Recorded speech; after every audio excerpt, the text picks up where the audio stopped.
Good evening, ladies and gentlemen, honored guests, our guest speaker, Ben Okri, Mr. Nkosinathi Biko, the Chief Executive Officer of the Steve Biko Foundation, board members of the Steve Biko Foundation, family members and friends. It's also a pleasure to welcome Minister Trevor Manuel and Deputy Minister of Justice, Andries Nel, to join us this evening. Members of the university, faculty, students, members of the public, ladies and gentlemen. It's always wonderful to see such a magnificent turnout to the annual Steve Biko Lecture. This is the 13th Memorial Lecture. And it's a privilege to have worked over these years with the Biko Family Foundation to host this event. One of the biggest challenges we have is to decide on an appropriate speaker and to find a speaker that both the university and the Biko Foundation think capture both something that represents the memory and legacy of Steve Biko, someone who of course will draw a crowd, it's always an important factor, someone who will have a message, and I think we've been hugely successful over the last years. We've had Zaik Simda, Chinua Achebe, Ngugi wa Thiong'o, Njabula Ndebele, Mampela Rampele, Desmond Tutu, Trevor Manuel, Tito Mboweni, as well as Presidents Nelson Mandela and Thabo Mbeki. And all of them have, I think, inspired us and rejuvenated us and reminded us that far from being over, the struggle is beginning, or we're in the middle of it, and it's going to continue for a long time. In honoring some of Africa's foremost scholars, artists, religious leaders, political leaders, we have attempted to reflect the life and legacy of Stephen Biko. The Memorial Lecture has become a flagship of the Foundation and also for the university, it's one of its flagship public lectures. Clearly it commemorates his life and his tragic death exactly on this date, 12th of September, 1977. It also celebrates his courage and his leadership as a political activist. Today we are honoring an intellectual whose courage was in the battlefield of ideas, through his writing, and whose greatest contribution was the intellectual contribution he made through the struggle, through the ideas of black consciousness, and from that lesson we take messages and lessons into the values of the university and into the attributes that we would like our graduates to acquire while they're students here at UCT. It was a philosophy that propagated a commitment to social justice, to activism, active citizenry, to leadership, to promoting self-esteem, to promoting pride in one's identity. And it was also one that was committed to vociferous debate, vigorous debate, to intellect, and to a philosophy or an approach to life that says ideas matter. And what could be more central to a university's ethos and essence than that philosophy, that ideas matter? Of course, it's not only a tribute to the memory and courage of Steve Biko as a great struggle hero, but it's an opportunity to explore the contemporary relevance of the life and legacy of Biko, central to which is this idea of an individual's role in promoting social justice. Last year, when I introduced the lecture, we were in the midst of a campaign, the Right to Know campaign, challenging the threats to freedom of press, to the so-called Secrecy Act, to access to information. And we mentioned at that lecture the importance of us as citizens and students and staff and the general members of the public to join that campaign in the protection of freedom and of our rights to know. And although the battle is not over and the bill still has to be passed, I think we can say that that has been a hugely successful campaign, and that campaign is a tribute to active citizenry and how it works and how it can be successful and how we can have an influence on government and on policy, and we can make our voices count. So there has certainly been some progress, and it reinforces that commitment. But of course there are other threats to the Constitution, to peaceful coexistence, to many of the institutions of the state, and it's quite clear that the commitment that we need to make to struggling as active citizens, to keeping government honest, to keeping politicians and bureaucrats honest, is as pressing as it ever was. And so the relevance of this lecture as a reminder of that commitment is as relevant as it ever was. It's now my pleasure to invite Nkosinathi Biko to say a few words about the foundation and its activities, and also about the lecture, and then I'll return to stage to introduce our guest lecturer of the evening.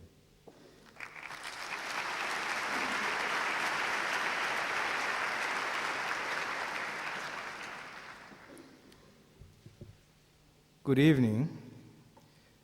Dr. Max Price, the board of the Steve Biko Foundation, patrons of the Steve Biko Lecture, comrades and friends, ladies and gentlemen. Today marks the 35th anniversary of the murder of Black consciousness leader Bantu Stephen Biko. Arrested a healthy man on the 18th of September 1977, he died 3 weeks later as a result of subarachnoid hemorrhage. The primary injury to his head, which was the most obvious cause of death, was sustained during an interrogation in room 619 at the Sanlam building, then the headquarters of the security branch in Port Elizabeth. Biko was neither the first nor last victim of police brutality that cost him his life, and many, many others. But more malicious than the circumstances of their deaths was the attempt by the police, often with the complicity of the medical professionals and the judiciary, to pass murder off as suicide or accidents, such as slipping on a bar of soap. These and other official explanations were designed to diminish the contributions of victims of torture and death in detention and their rightful place in history. In the case of Steve Biko, the attempt to attribute his death to a suicidal hunger strike could not be substantiated, at least not in the forensic evidence that was revealed at the inquest.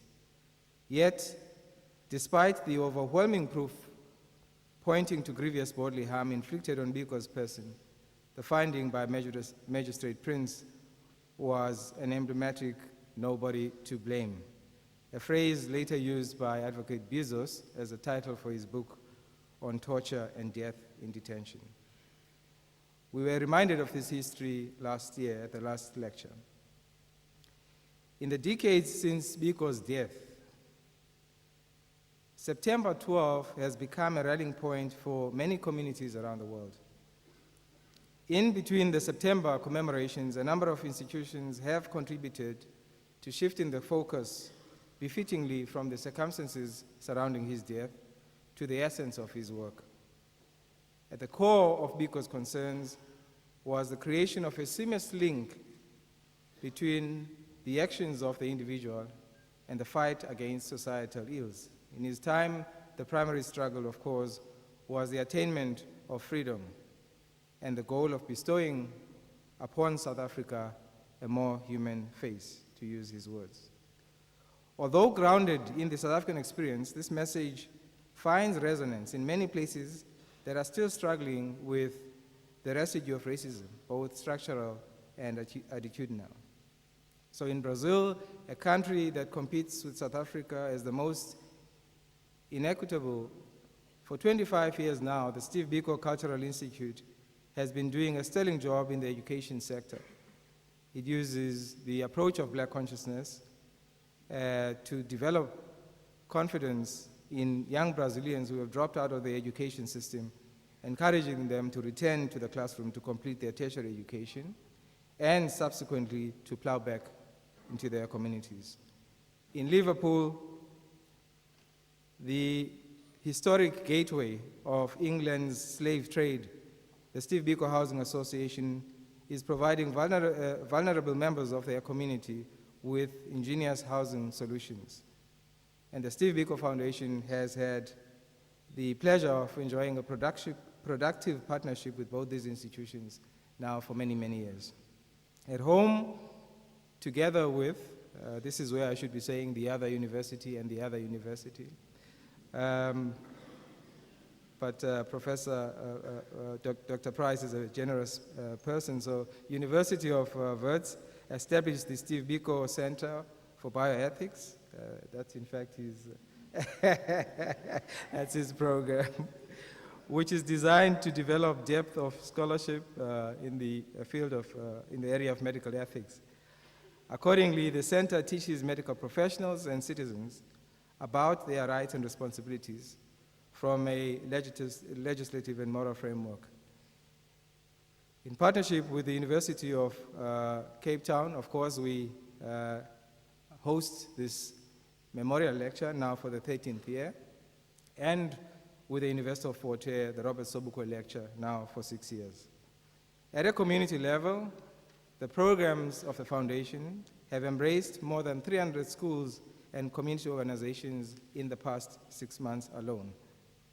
And during the course of last year, more than 50,000 people benefited from the programming in the areas of dialogue, education, entrepreneurship, sports, arts and culture, and then research and publications. And none of these interactions with communities would have been possible outside of a purposeful strategy of partnerships. Perhaps the most timely commemoration is the imminent opening of the Steve Biko Center.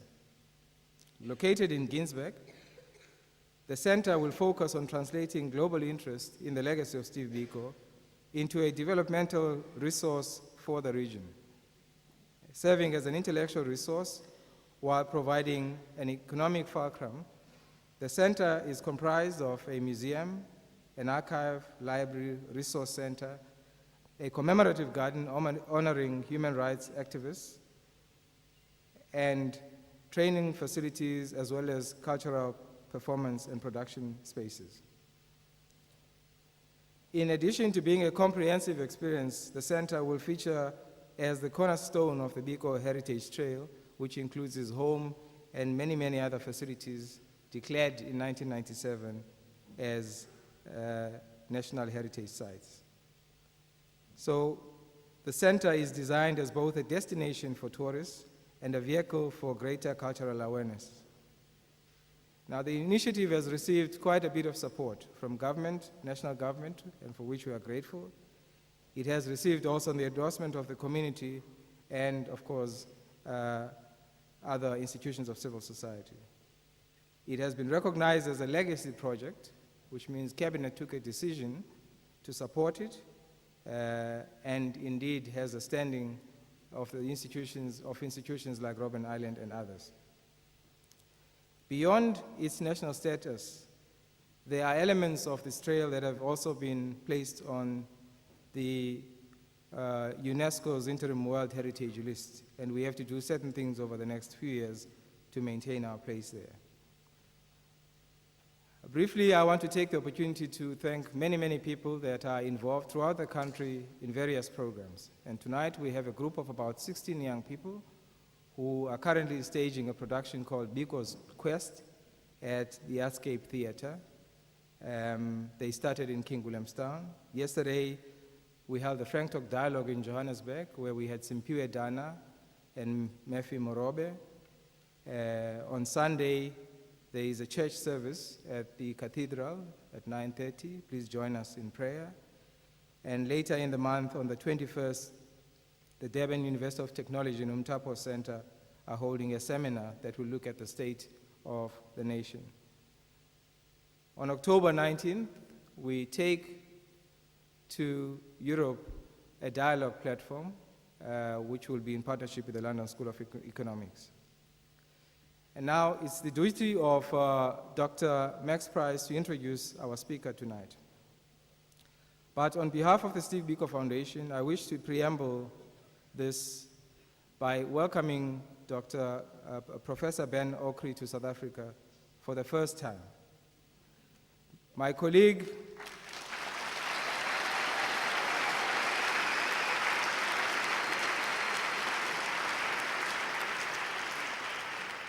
Obenwa Mponsa had the opportunity to visit with him in London following numerous recommendations from patrons of the lecture. The timing of his visit is very important. Because it is South Africa's Heritage Month, it is important for us to use this time to reflect on recent developments in our country that have tested the maturity of our democracy. Of these, none has so challenged the objectives of social cohesion as has the matter of the spear. On this matter, South Africans simply refuse to hear each other. Although the two positions, freedom of expression and the right to human dignity, are clearly spelled out in the Constitution, including the extent to which they may or may not be derogated, the Constitution was inadequate in providing a common ground. Once we were all speared out from the heated emotional debate, we seemed to have reached an uneasy settlement. And so I think, if we are to be frank, it's fair to say that after 18 years, we still show strong symptoms of a fragile underbelly. Our political tentacles are excessively sensitive. And it's perhaps at this point that the work of Ben Okri provides us with new possibilities. Our country is endowed with at least 11 cultural streams. In this diversity of language and culture are a lot of idioms that can help us find each other and appreciate each other's perspectives. By abandoning this heritage, we are in fact abandoning each other. Ben Okri challenges us to reckon with the limitations of the physical world. Through skillful deployment of tools from the world of folklore and mythology, he has changed the aesthetics of writing, providing us with new possibilities to reimagine who we are. His writings continue to remind us that in 1994, it was not in the world of the physical that we found that gem that took us forward. It was, in fact, in the world of the intangible. It was in the world of folklore that we found each other's humanity. We named it Ubuntu, and that's what propelled us forward. And hopefully it is in that space that we will find ways of furthering our democracy. Thank you.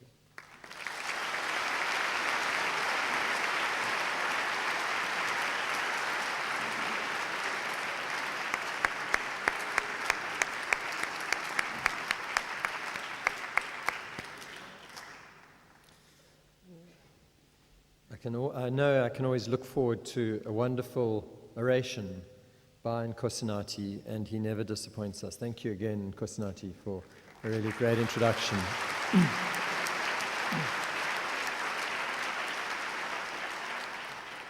Let me just pause a minute. What's the problem?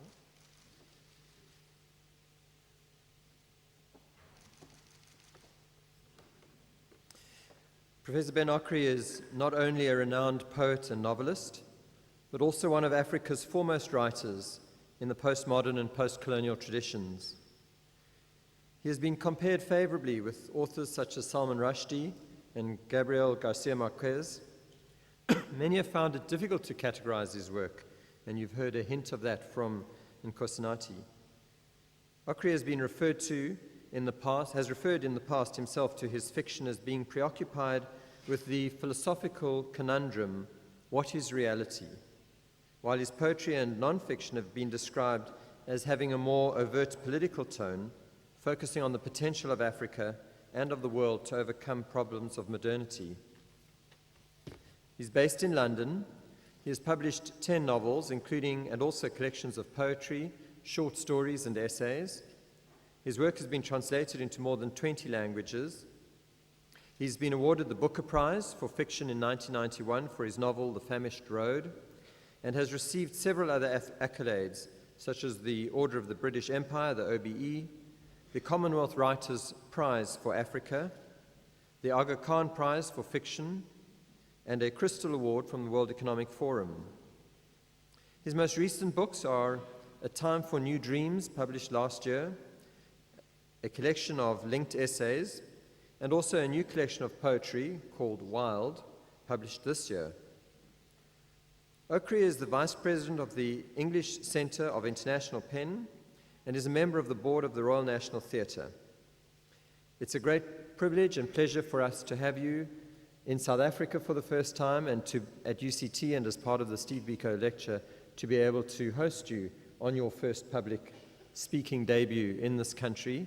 So we really want to express our appreciation that you have accepted this invitation and honored us with us. We look forward to your talk. Molweni.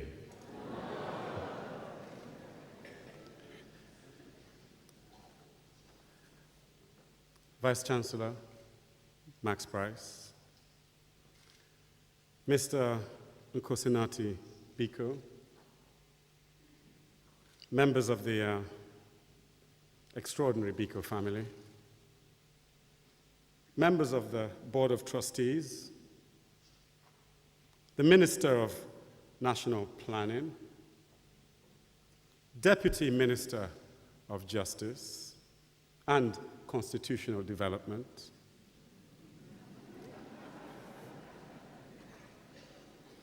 distinguished guests, comrades, ladies and gentlemen, and in South African parlance, all protocols observed.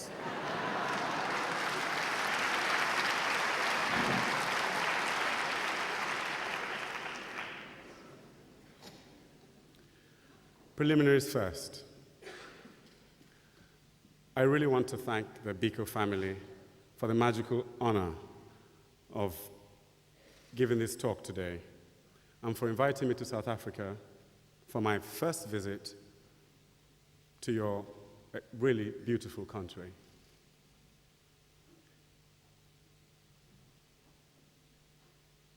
It's more than an honor to give the 13th Steve Biko Lecture, commemorating the 35th anniversary of his brutal death and transition from activists against apartheid to one of the guiding ancestors of justice and freedom, not only in South Africa, but all over the world.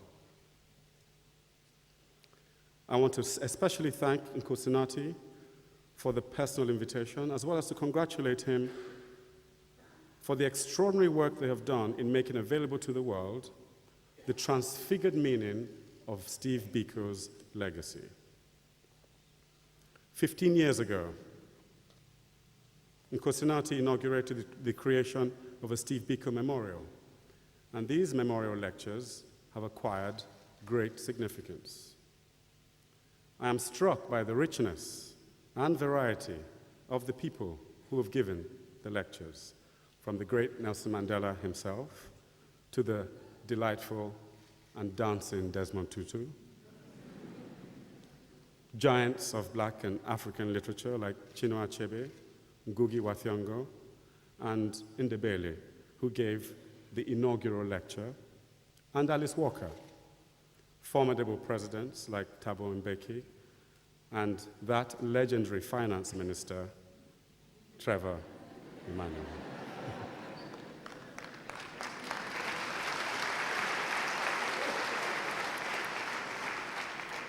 As you know, this is the 13th Memorial Lecture, and I happen to consider the number 13 to be a very lucky number indeed. Combining, as it does, the Hebrew letter for one which means love. Do your research.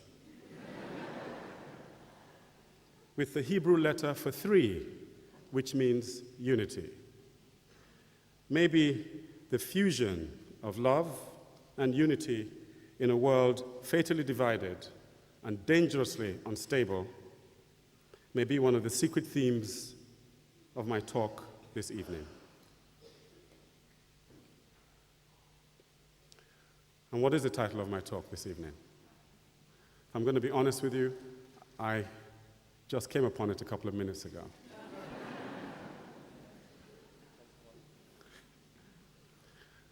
And it's Biko and the Tough Alchemy of Africa.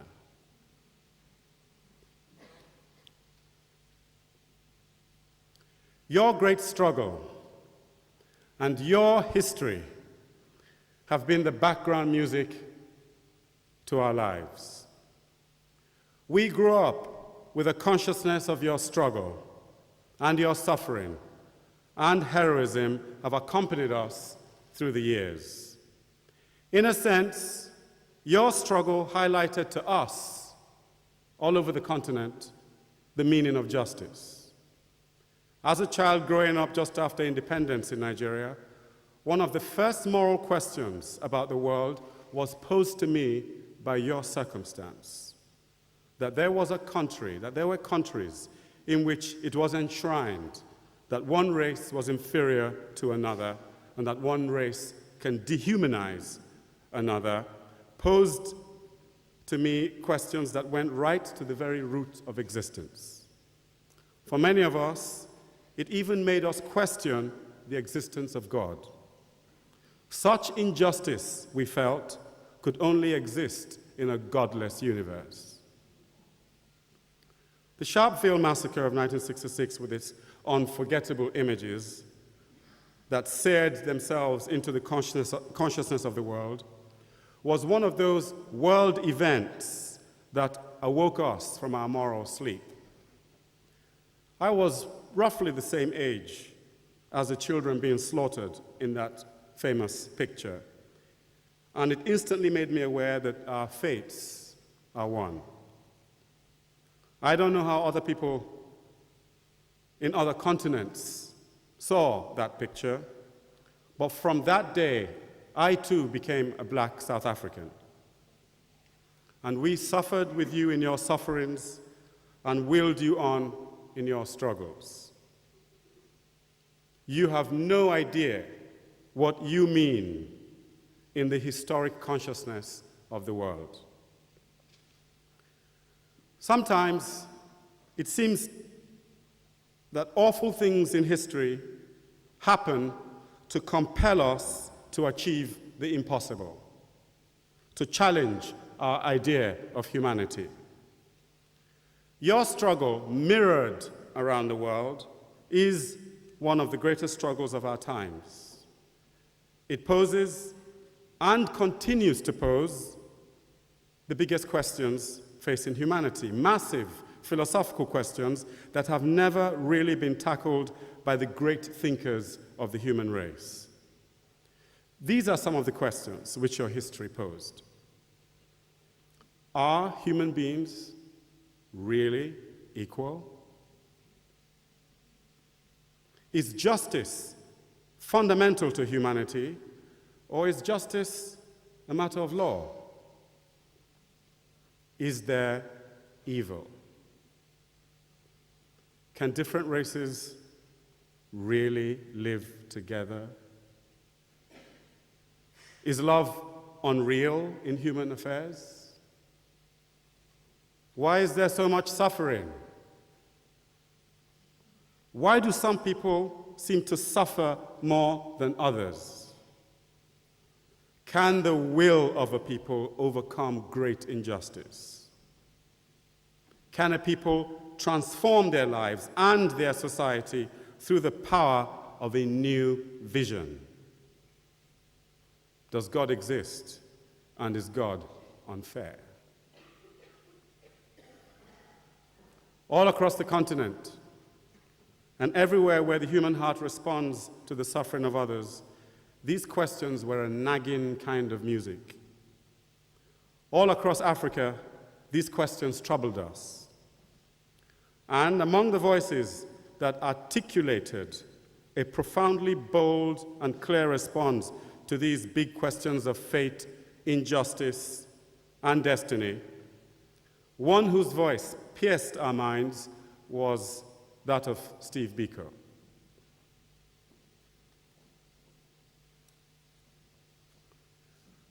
One of my points of affinity with Biko is with his rigor and his high standards of expectation of the human and the African spirit. He asks fundamental questions like, who are you? What are you? Are you what others say you are? What is your selfhood? What makes you a man or a woman? He asks questions which will be relevant in hundreds of years' time, questions which are an inevitable part of a free society. We need to reincarnate Biko's rigor, his high standards, and his forensic questioning of society and all of its assumptions. We need to keep alive Biko's fierce and compassionate truthfulness. In fact, we need Biko's spirit now more than ever. If he were here today, he might well ask such questions as, is the society just? Are we being truthful about one another? Has there been a real change of attitudes and assumptions on both sides of the racial divide? He might have expressed concerns about the police reaction to the striking miners of Marikana. He would have said that it does not need to be said that the murders and the use of apartheid laws to try the miners are shocking to the international community, and that it has disturbing resonances with his own death. He might well ask, has there been a reconciliation without proper consideration? He might ask whether the things that he fought against have merely mutated like certain cancerous cells. It is a strange kind of fate for Biko to have suffered, for in being so unjustly cut down so early, he remains for us a perpetually poised question. He remains for us perpetually poised in the stance of his difficult questions. And to think of Biko is to have those questions always come alive in our minds. He is like Kafka's axe that can always be used against the frozen seas of lies and hidden attitudes that clog up the flow of a society's possibilities. He is a figure of constant truth that will continue to haunt the history of this nation as it negotiates through time the continued hidden legacy of apartheid. It is not surprising that his most famous work is called I Write What I Like. In a sense, Biko transcends politics and has in him something of the terrible integrity of the true artist, one who, with hammer blows, will relentlessly pursue his vision of exalted truth regardless of its consequences. In that sense, Biko is more than just the unfinished conscience of this land. He is also that finger pointing at the only acceptable future, a life and a society in which citizens can be proud of what they are. Biko's spirit is permanently, fantastically set against the humiliation of man and woman. His spirit is set against the mediocrity of consciousness, the mediocrity of a consciousness that lives without a sense of what is happening to others. He is not an easy guide. He does not like laziness or lazy thinking. He has the rigor of a young man who will not accept that a decent life is impossible for his people. He will not accept that an agreement has been reached without frank and exhaustive dialogue. He may well think that too much has been given away too soon. He may even think that the people who have not honestly acknowledged the depth of the injustice they inflicted on others may still, in fact, harbor the seeds of those injustices. In many ways, Biko reminds me of Nietzsche. He did not trust pity, and he might have thought forgiveness not really forgiving till the fire of truth has been brought into the consciousness of the one to be forgiven. Generosity without steel can be a weak thing, just as steel without generosity can be a cruel thing. This may be one of the real tragedy of Biko's death. The apartheid struggle needed its dual strand, its hard and its gentle, its sternness and its compassion, its fire and its water. With the murder of Biko, some tougher questions which would have been insisted upon might have found a more authentic advocate.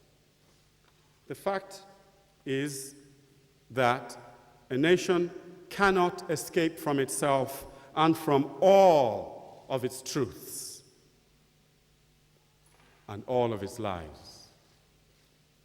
If its lies linger too long in the unspoken dialogue of a people, sooner or later they will lead to unpleasantness.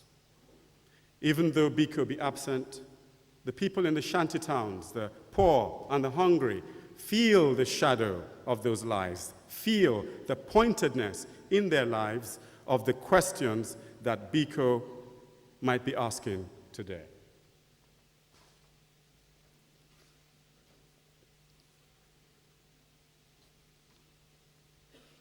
I think I better have some water.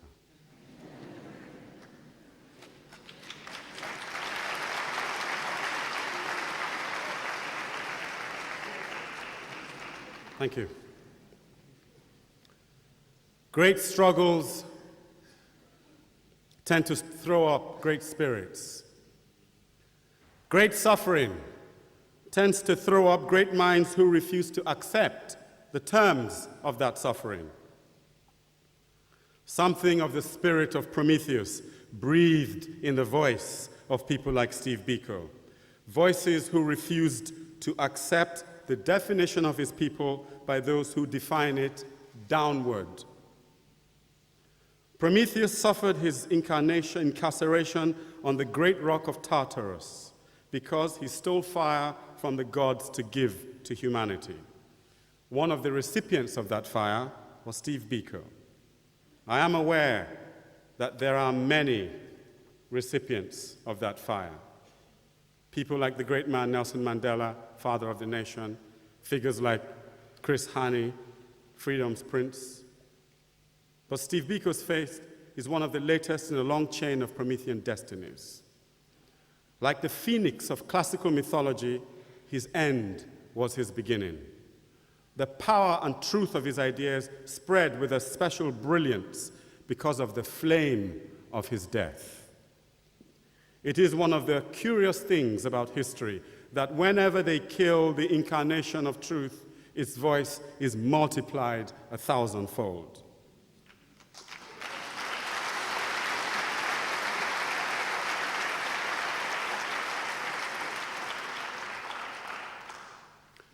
Your history has taught the world a thing or two about the human spirit. From you, we learned that eventually the spirit is unconquerable. From you, we learned that history is not inevitable, but must be fought for with blood, with courage, and with wisdom. From you, we learned that the impossible belongs to those who have not peered deep into the darkest darkness of the night and still believe in the cycle of the sun. Forgive this rhapsody, but often we take history for granted. and those who live through it and come through it take it as a kind of nightmare or dream, and therefore a kind of unreality. For most of my life, it seemed that apartheid could not be overcome. Our rage at its reality seemed to collapse against what seemed like its eternity. It seemed one of those unacceptable facts etched into the fabric of the world. In England, where I lived in the latter part of my life, it was assumed by many that apartheid would be with us for generations. It seemed like one of those unalterable facts, like fate, or the moon, or like hunger. But a great injustice rouses something very deep in the human spirit, something deep that goes all the way back to the gods. You can almost say that great injustice awakens in us the same forces that shape the world, a force greater than destiny itself, a force that comes from the fire of the demiurge, a force that tears down mountains and throws up continents, a force like a bursting volcano, a force of thunder. This is a force slow to rouse, but once roused and awoken, hard to control. Such a force unleashed itself in the French Revolution and gave birth to one of the great nations of the world and some of the great philosophies of freedom. Such a force was roused in the American Revolution, one of the father revolutions of the human race. But this force does not unleash itself in revolutions only. It can burn in civil wars. It can implode in gulags and forced inhuman policies and orgiastic historic rages. When a people overcome the impossible, they achieve eventually a kind of evolutionary shift, an epistemological break. They realize eventually, deep in their souls, something powerful about their will. They are never quite the same people again. They change subtly something in their DNA. They also experience a state of unreality. History is like a nightmare we wake up from after a struggle and blink in stupefaction at the strangeness of daylight. With awakening, a great energy is freed. A new question is posed. The nightmare is over, but what do we do with the day? We do not have enough psychologists of history. Everyone seems to treat history as if our reaction to it should be logical. A people have emerged from a mutual nightmare. What should they do upon awakening? What should anyone do after a long trauma? What can anyone do? Nations, too, like individuals, need to heal. And healing takes several forms. For some, healing is probing the wounds, seeking causes, pursuing redress. For others, healing is dreaming. It is an act of vision, during which time a future is dreamt of, shaped, and put into place. For them, healing is an opportunity to transform themselves out of all that suffering, all that trauma, and the heroic effort of all that overcoming. The unfortunate thing about history is that it gives us no rest, no holidays. There are no pauses. We go from struggle to struggle. The struggle to overcome and then the struggle to live, to grow, to realize the potential seated in our bones. We go from tearing down the unacceptable to building the desirable without much of a break in the dance. But how long does this magic period last? The period of raised consciousness when the people realize the the surging through them of all the best energies of the human spirit, when they have effected a profound change in their destiny and feel the euphoria of overcoming. How long does it last? This sense of having climbed a mountaintop against all the odds and gazing back down over the journey accomplished and feeling for a long historical moment the sense that with the will primed and the vision clear, anything is possible. Historical exaltation is too short. Life comes rushing in. No one can dwell on a mountaintop long. The air there is too pure and unreal. The value of mountaintops is not to live on them, but to see from them.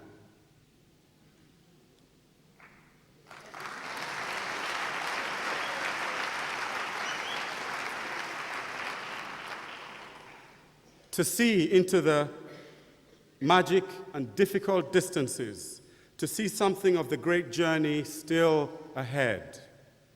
To see, in short, the 7 mountains that are hidden when we climb. It may be only once that a people have such a vision. Maybe very, very great nations have such a vision a few times. And each time they do, they effect a profound renewal in their history and take a quantum leap in their development. Most nations never glimpse the mountaintop at all, never sense the vastness and the greatness of the gritty glory that lies ahead of them in the 7 mountains, each concealed behind the other. Maybe ancient Greece saw such a vision a few times and dreamt up its notion of a flawed democracy and left its lasting legacy in its architecture, its literature, but above all in its political structure for unleashing its genius upon the world. Maybe ancient Rome saw such a vision a few times too and built its straight roads through history, wrestled with the idea of freedom and tyranny, and conquered a sizable portion of the known world and left for us their ambiguous legacy of empire, literature, and might. But it is not often that a people reach a mountaintop and descend with a rich vision of a transformed life for all of its people, and then set about realizing it. Too often, the euphoria gets swept away into an ideology of state. Too often, it is squandered. Too often, that great moment is lost, never to be experienced again, and eventually forgotten in the mountainous piling up of day after day after day after day of ordinary reality, the mire of history, till disillusion and despair and boredom set in. And a people who could have given mankind a new reality of how a society can be in a world where so many good dreams are failing becomes a society that scrabbles in the sand, its eyes weep in poverty, with division and tribal conflict at its heart and emptiness in its days, its resources and hopes eaten away by corruption, a society that faces into the darkness and the dullness with that glimpse of the mountaintop faded into ordinary sunlight.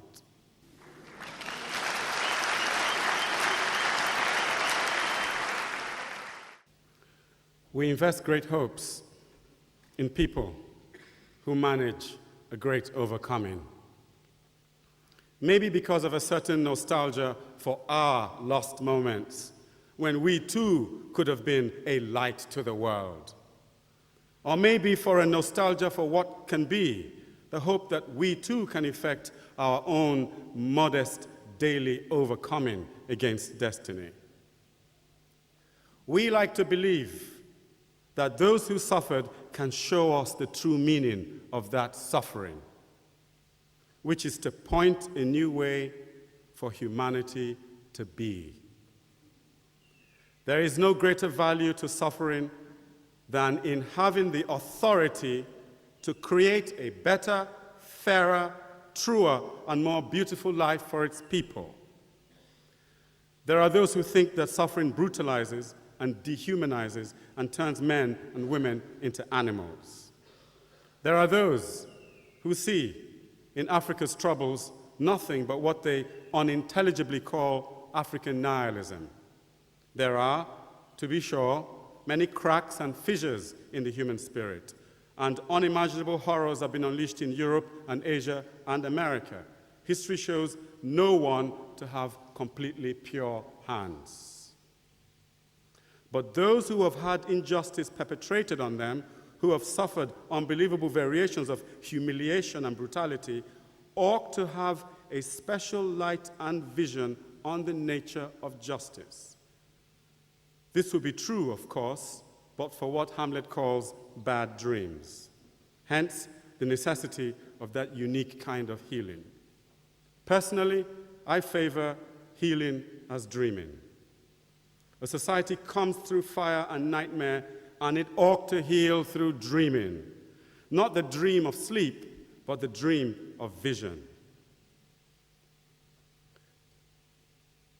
In some ways, unreality is easier than reality. And the reality of freedom demands more consistency, vision, courage, and practical love than was suspected in the unreality of injustice. And what defines a society is not how it overcomes its night, but what it does with the long, ever after days of sunlight. Some will say that we emerged from the night with our hands tied, and that the sunlight still has a lot of night in it, and that the terms of our freedom and the context of our independence put lead weights on our feet in a field where others have been running with free feet and machine-assisted feet for hundreds of years before we entered the strange game.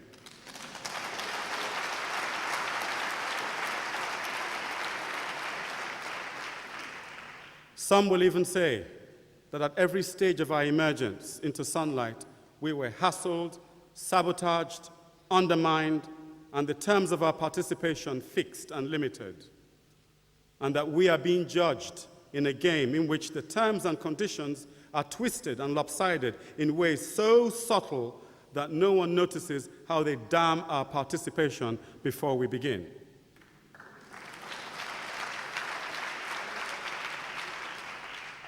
Some will say many such things. How we play not our game, but the game of others, and how our leaders are confused, and our participants corrupted, and the people cheated and betrayed and left behind in hunger and poverty in the long after years of sunlight.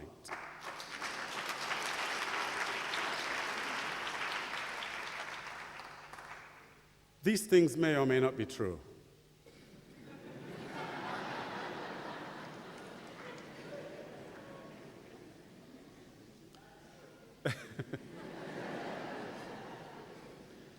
What is true is that no one will hand us the destiny that we want.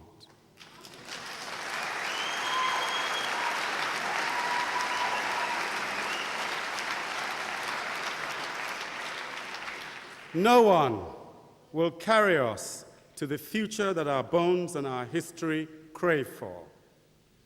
We must do it ourselves.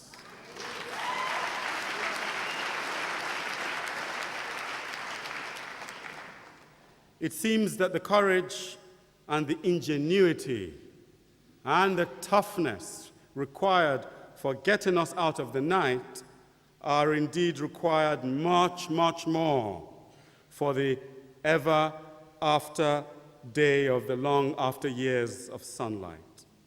Freedom was just the overture. Indeed, freedom may just turn out to be a very small part of the true story of a people. The real story begins with what they did with that freedom.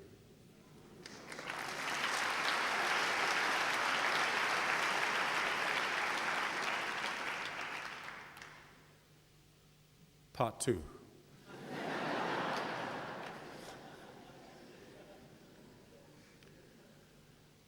This has been the real challenge of Africa. This has been the real challenge of our times. Can we make something worthwhile of our freedom? Can we be fruitful and workable nations?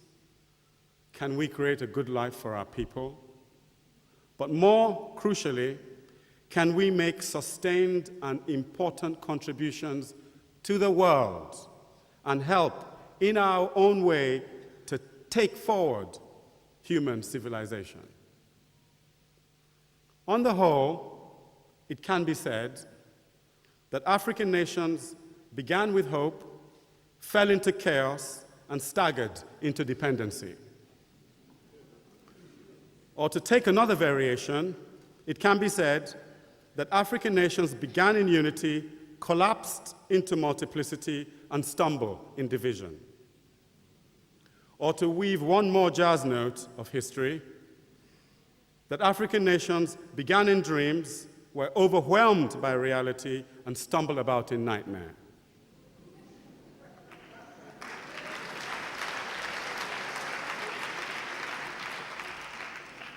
Or to take a classical turn, African nations came, saw, and squandered.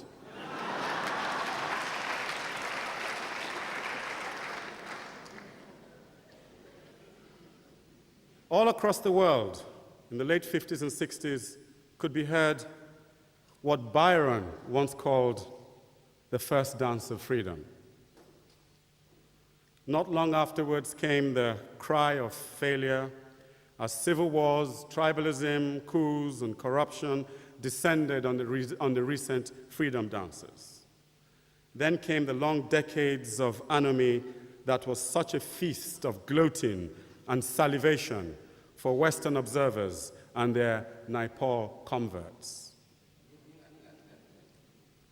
People emerged from the African world into a European-shaped reality in 2 or 3 generations, and no one wonders that there would be some confusion. People entered an arena in which others had been shaping themselves as nation-states over hundreds of years, and no one wonders that they would at first seem inadequate. The fact is, we might have lost control of our self-perception. We might have lost control of how we see ourselves in the modern world. We see ourselves and measure ourselves with outwardly determined standards. We don't play our game.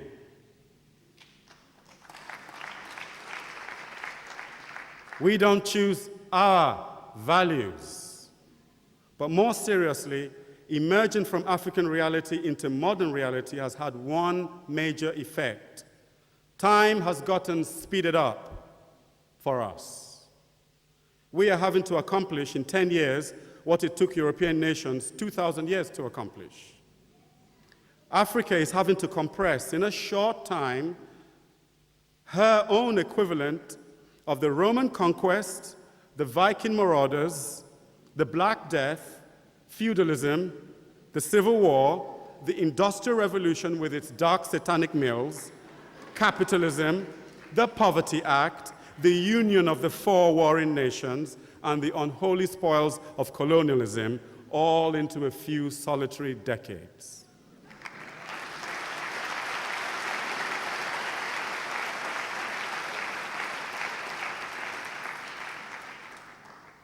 There is, however, another way to read history. It could be said that African nations have emerged from the long reality of their selfhood into a different time and are engaged in a complex historical adjustment. We need to define history more accurately, and the history of African peoples, the Luos, the Bantu, the KwaZulu, the Yoruba, the Urhobos, to give a tiny example, is long, unique, and needs to be written and studied. History is not the story of the impact of the Western world on the African world. That is a small part of our history.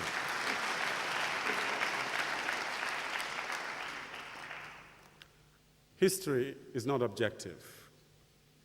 the meaning of history keeps on revealing itself through time. Like a text of infinite interpretability, history yields new meanings in relation to the eyes that behold it and the pressures of the times. History may be memory, history may be vengeance, history may be redemption, but whatever history is, it is too soon to extrapolate the meaning of our recent histories. Those who write about history in haste and fall into quick judgments find that the long unfolding of events change the meaning of the facts upon which they based their judgments. Time is a great ironist. The historian who makes a quick judgment against the United States of America right in the middle of her apocalyptic civil war would be made foolish by the unfolding destiny of that nation. History may be fact, history may be dream, history may be revelation. It is not how things are that count. It's what you do with them, what vision you have, and with what strength you march towards that vision. We need a new consciousness. History is always responsive to a new consciousness. Part 3.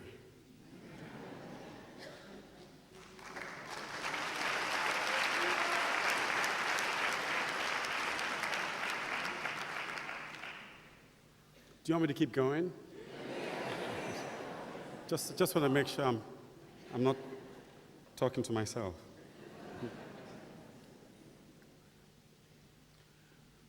They say the greater the mistakes, the greater the lessons that can be learned.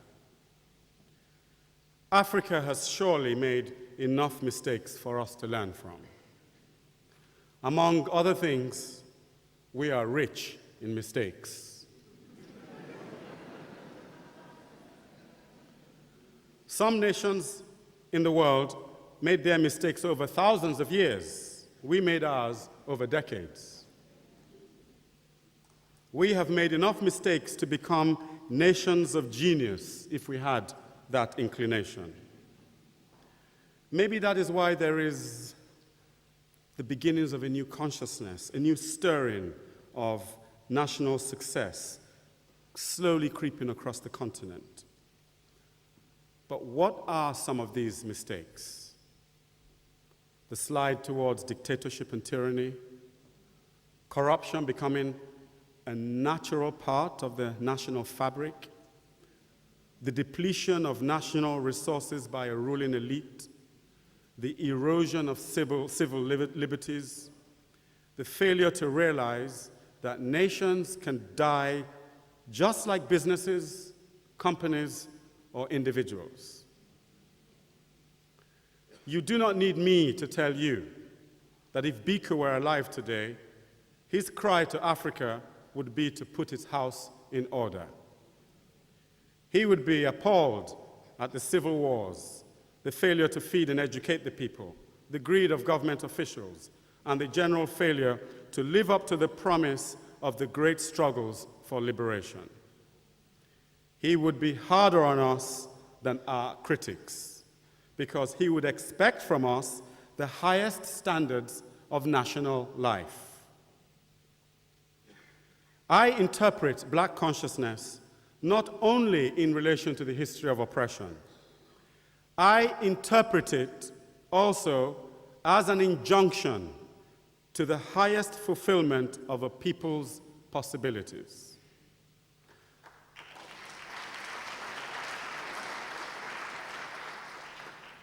Black consciousness means nothing if it does not also mean the best flowering of our reality.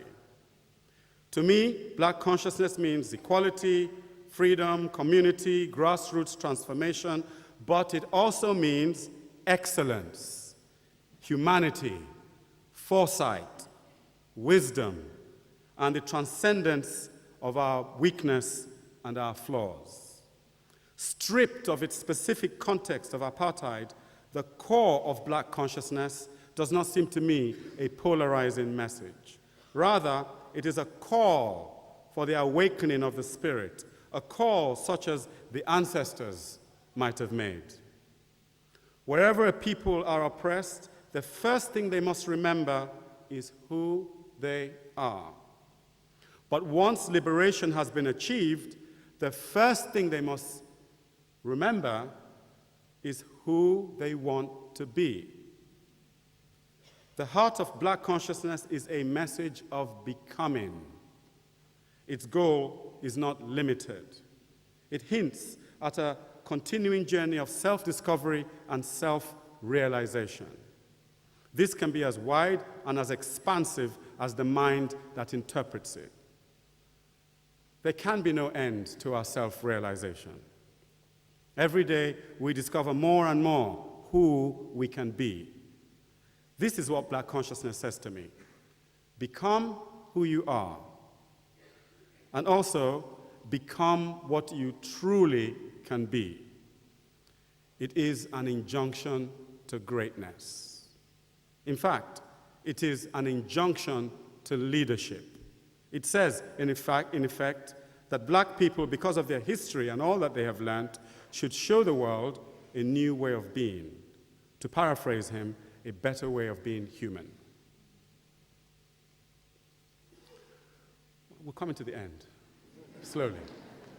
Part 4. There are 3 kinds of leaders. There are the ones who make, they are the ones who bring meaningful change. They are the ones who make change real. And then there are those who squander the possibilities of their times. The challenge of our times has always been the challenge of leadership. It is not the only challenge, but it is the most symbolic. Black consciousness is an injunction to leadership because a people can only be as liberated as its leaders are. In that sense, Black consciousness says that in liberating your mind, in freeing your consciousness, you should be your own leader. Everyone, therefore, carries the burden of leadership. To that degree, the leaders that you have says something about the kind of people that you are.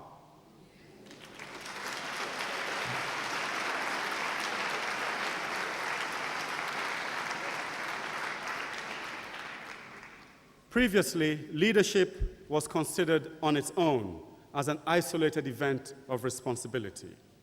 We tended to blame our leaders for our failings. The micro-responsibility of Black consciousness implies that we should blame or praise ourselves for our leaders, for they are what we have enabled them to become.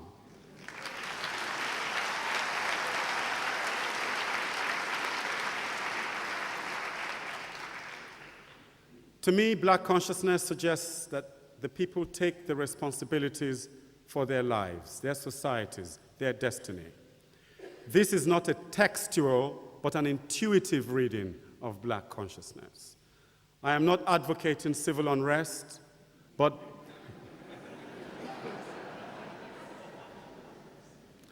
I'm not advocating civil unrest, but that the people are complicit in how their societies are run, how their history turns out. The people cannot be passive about the single most important thing that affects them, which is the running of their lives. In that sense,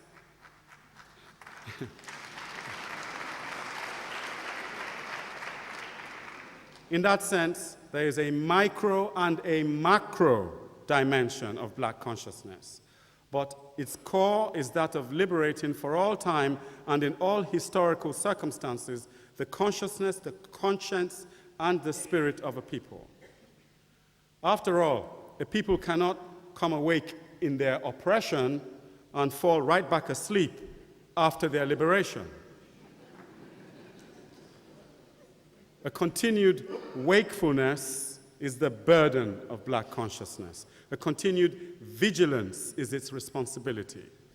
More than ever, more than that, an ever higher refinement of the possibilities of the people, an ever higher reach in its potential, and their realization ought to be its goal.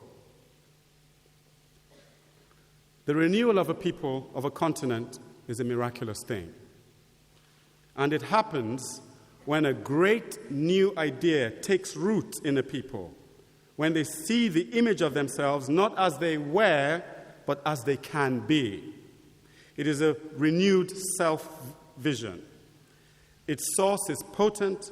Its source is a potent and enchanted vision. It is conveyed through inspiration and sustained by example.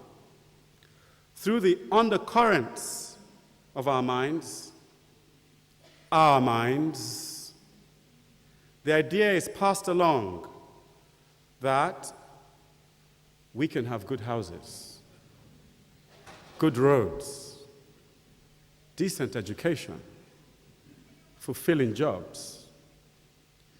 The idea is passed along in the undercurrent of our minds that we can stand tall and be fruitful under the sun. The idea is passed along that no one needs to starve and that everyone can have access to health services.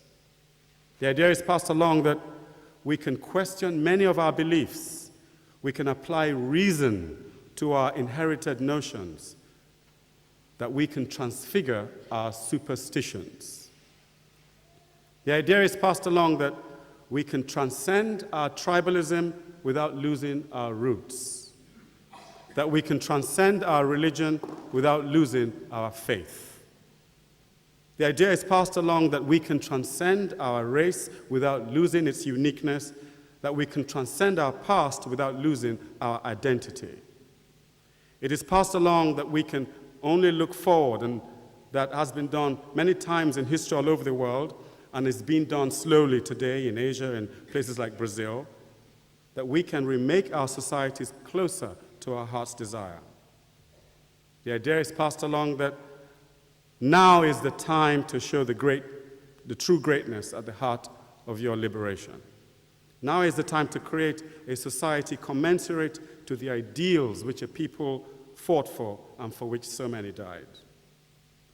That the fire of your history is a refining fire, producing from the blood of martyrs the gold of a new civilization.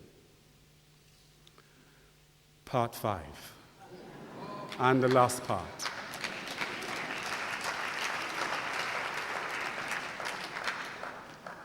In alchemy,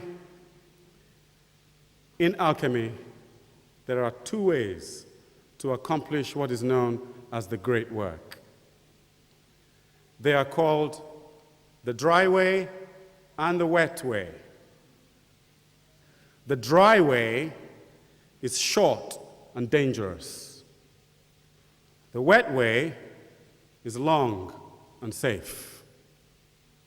In political terms, the short way requires a certain kind of dictatorship, thoroughly unified people, and a highly focused vision.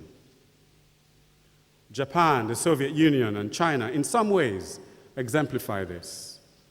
They try to bring about fantastic transformation in society in a very short time. The results are often ambivalent. With Stalin and Chairman Mao, millions died, and the specter of the gulags haunt such experiments. Only Japan uniquely showed the fruitfulness of this difficult way. But for nations of diversity involving a land of many tribes and many races, the ideal seems to be the wet way. Europe took its time to arrive at its current stability. America needed 200 years and a civil war to become itself. We must measure time differently.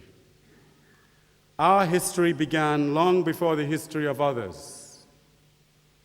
We must measure time not in the length of oppression, but by the persistence of our dreams.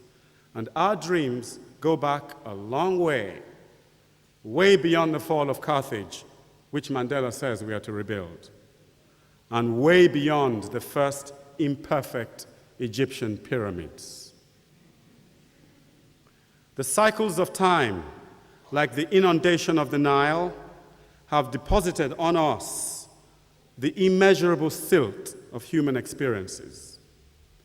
We have great wealth in all that is at the root of humanity. If there is a correlation between experience and wisdom, between suffering and understanding, Africa is the richest delta of possible transformation. The dream of our ancestors nestles in the Rift Valley, when the greatest enemy of man was not man, but night itself. Our ancestors battled with all manner of monsters and evils within and without. And this long period of time, the long march to civilization, must have forged in them some unconquerable sense of the human spirit.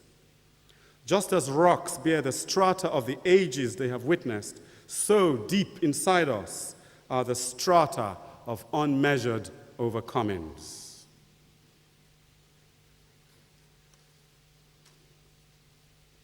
Let us be tempered.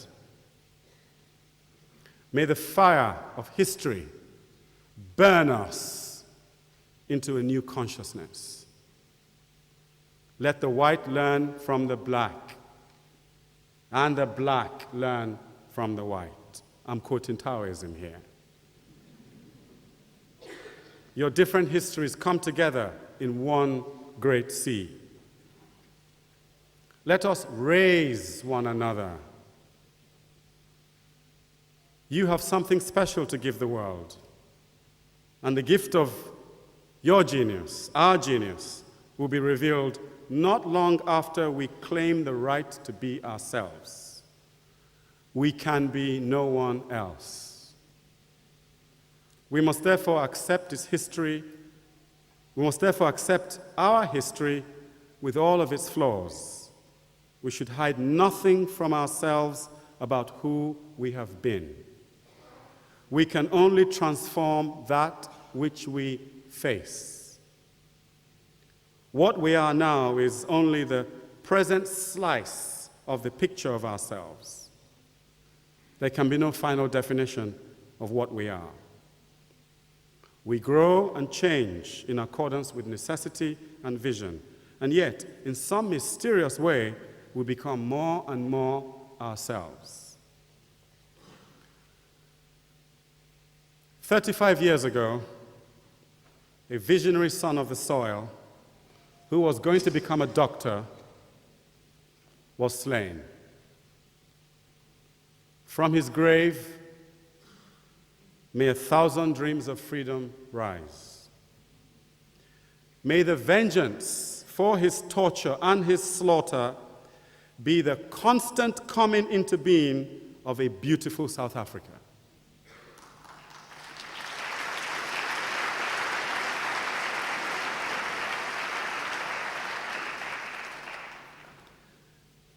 A beautiful South Africa, where the frisson between the races be always creative and compel them towards dynamic harmony, and where the intelligence in the rich nurturing of citizenship is nourished by the dragon's blood of his and other martyrs' immolation. Pass the word on. Pass the word along the 5 great rivers of Africa, from the Cape of Wise Hope to the sinuous mountains and the tranquil savannas. Pass on the word that there are 3 Africas. The one that we see every day, the one that they write about, and the real magical Africa that we don't see, unfolding through all the difficulties of our time like a quiet miracle. In fact, the world with your light. Press forward the human genius. Our future is greater than our past. Bless you all.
So the job of a good chair of a session like this is to try to extract some key messages from the speaker.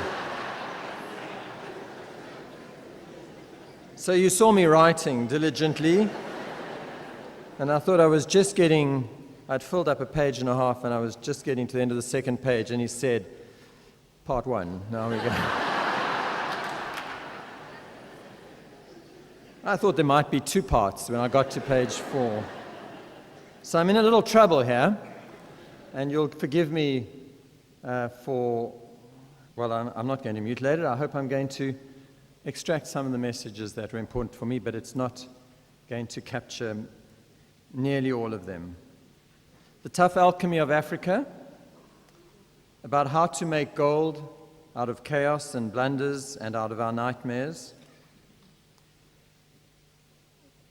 You started off by reminding us that we take lots of things for granted, and it sometimes takes the perspective of an African outsider, someone outside of South Africa, but someone who grew up or understands and is from the soil of Africa, to remind us that our experience, the experience of South Africa, was the background music, as you put it, to many people growing up in the continent and around the world, particularly members of the African diaspora. And that they identified with our struggle, the struggle against racism and apartheid, that they and the world see that struggle as one of the greatest struggles of our time. They celebrated our miraculous and peaceful revolution, and they have the highest expectations of us. And that places a huge burden on us, and that we are, at the moment, not meeting those expectations. And it reminds us once again why it is so important for us in South Africa, the champions and to some extent the victims of that greatest struggle of our times, why it's so important for us to succeed, and why that alchemic process is so important. You reminded us that we take for granted that the nightmare is the struggle to get through, and that the day will look after itself when the sun rises. That in fact, we will be judged not by how we overcame that nightmare, but by what we made of the day. And again, at the moment, our continent has not done itself proud. We have to still win that struggle. We still have to fight that and make something of this day that we have woken up to. You reminded us that we should not take that for granted, that this day will sort itself out, but also not to take for granted that we can compress centuries of history into a decade or two, and therefore not to be surprised and not to be disappointed, not to be too disappointed, not to be disillusioned perhaps. We will be disappointed, and we should be, that we aren't doing better than we thought we would do, but not to be disillusioned to the point that we give up or we think that this is our destiny and our future. But that what is required is to hold on to the dreams, and that if we do hold on to those dreams, we can continue to change the world, to give lessons to Africa and to the world. You also reminded us that we cannot shirk our responsibility for our leaders, that we get the leaders we deserve, and that we are part of this. We are part of one country. We can't say that's them and this is us. And that's a particular challenge, I think, for us in this country at the moment. Because as you pointed out, there are three kinds of leaders, and we should not continue to choose leaders that squander simply because they helped us get to the day, because this is a new battle and a new struggle, and we have to find leaders who we can hold accountable and who will live out those dreams or help us achieve the dreams that we all share. And finally, you reminded us that Steve Biko is a bit Phoenix-like in the sense that he is being reincarnated. The values that he stood for, his vision and passion, are unsullied. And he reminds us that we have the potential, each of us individually, as a nation and as a continent, and that we need to have confidence in our ability and not judge ourselves the way others judge us, but to establish our own game and our own day and our own continent and our own future. Thank you, Ben Okri, for a most marvelous presentation and speech.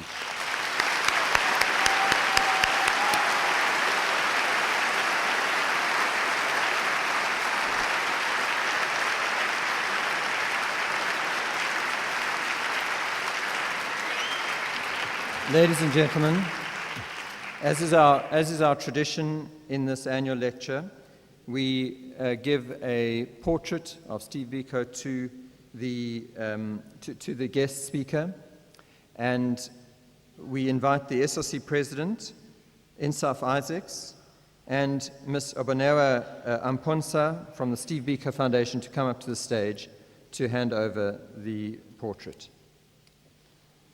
Sorry.